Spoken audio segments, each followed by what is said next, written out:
Hello guys, નમસ્કાર ને શુભ સવાર। તમે બધા મજામાં છો?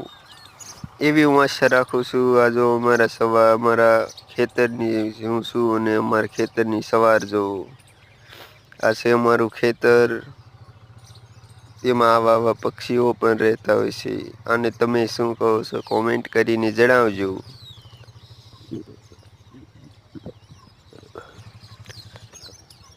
આ છે અમારો રજકો અને આ પપૈયાનું ઝાડ છે જે અમારી વાડીએ આવેલું છે। પપૈયા ખાવા આવજો બધા। આ છે અમારી એટલી થોડીક રીંગણી વાવી છે। અને હવે હું તમને પતંગિયાનું ઘર તરીકે મેં અહીંયા રાખી। જો આ પતંગિયા, આમાં ખૂબ જ પતંગિયાઓ હોય છે। જો તમને અત્યારે આવે ક્યાંય નહીં જોવા મળે। જો કેટલા પતંગિયાઓ રહેલા છે। અહીંયા પતંગિયાઓ રહે છે। કેવી લાગી અમારે ગામડાની સવાર કોમેન્ટ કરીને જરૂર ને જરૂર જણાવજો।